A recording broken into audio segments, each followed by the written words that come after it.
महाराष्ट्र के जालना जिले के भोकरदान तालुका में इन दिनों किसानों की चिंता बढ़ गई है।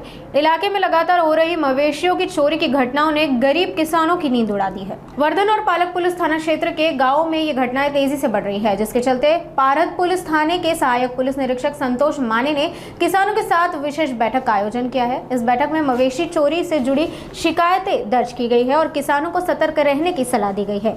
माने ने कहा है कि यदि खेतों के आसपास कोई संदिग्ध व्यक्ति या वाहन दिखाई दे तो तुरंत पुलिस से संपर्क करें। उन्होंने किसानों से अपील की है कि अपने मवेशियों को सुरक्षित स्थान पर बांधे और पुलिस प्रशासन का सहयोग करें। स्वतःहून कोणत्या गाडीला अडवा जाऊ नका। काही खबर भेटली तर तुम्ही आम्हाला पहिल्यांदा कळवा।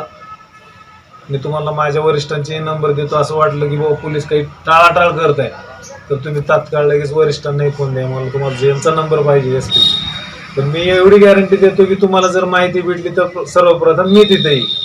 माझे कर्मचारी किंवा आम्ही प्रत्येक सगळ्यात हजर येऊ आणि तिथं ॲक्शन घेऊ। कोणतेही जर अवैध वाहतूक किंवा इलिगल ट्रान्सपोर्ट बैल किंवा गाय वाहतूक होत असेल तर आम्ही प्रामुख्याने तिथं कारवाई करू।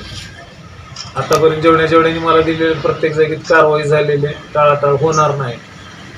त्याच्यामुळं कसं होता, परवा दिवशीच एक जण इश्यू झाला थोडाफार, स्वतःहून जातो काही जागेत। आता मी पांढरकवड्याला पण होतो त्यावेळेस तिथं काही गोरक्षण दलाकडनं डिमांड पण केली जायची की आम्हाला पैसे द्या नाही तर सोडू। अशा काही गोष्टी होतात, त्यातल्या आपल्याला एवढं माहीत नाही। प्रामाणिक हेतू आहे तर आपण नक्कीच त्यांना सहकार्य करू, पण स्वतःहून जाऊन तिथे इश्यू क्रिएट करू नका। आम्हाला माहिती द्या की साहेब असंच जाते, आपल्याकडे असा कोणताही रोड नाही की शॉर्टकट एकदम ट्राय होईल। 10 किलोमीटरमध्ये आपण कोणत्याही लोकांना गावातल्या सांगून कव्हर करू शकतो। त्याच्यामुळं गोरक्षण दलाने तेवढ्या गोष्टी पाळाव्या। परत बाकीचे जे आहे, जे तुमच्या समाजाचे गेले बकरी आपली जी कुर्बानी होते की कुर्बानी झाल्यानंतर जो मलबा राहतो त्याचा एक इश्यू होतो, तर तो ग्रामपंचायतनं जिथं ठरवून दिलेलं आहे आपल्याला वेस्टेज माल टाकायचा त्या जागेत कुठेही उघड्यावर टाकून लोकांचं आरोग्य धोकादायक होईल असं कोणतेही कृत्य करू नका। आपण प्रत्येक ग्रामपंचायतीलाही वाटलं तर त्या दरम्यान काही जर सोय करायची असेल तर त्याबद्दलही बोलू की बाबा जे कोणी कुर्बानी देत असतील त्यांचा जो वेस्टेज मटेरियल असेल। आता सगळ्यात मोठं जालन्याला आणि काही जागेत इश्यू झाले, आपले जे कोंबडे आणि बकरी कापतात ते उघड्यावर मांस टाकतायत आणि त्याच्यामुळं काही कुत्र्यांनी खाल्लं आणि ते कुत्रे काही एग्रेसिव्ह झाले। तिच्यामध्ये एका मुलीवर मायामध्ये जालन्याला हमला झाला आणि तिचा मृत्यू झाला। तर अशा घटना वाढत आहे।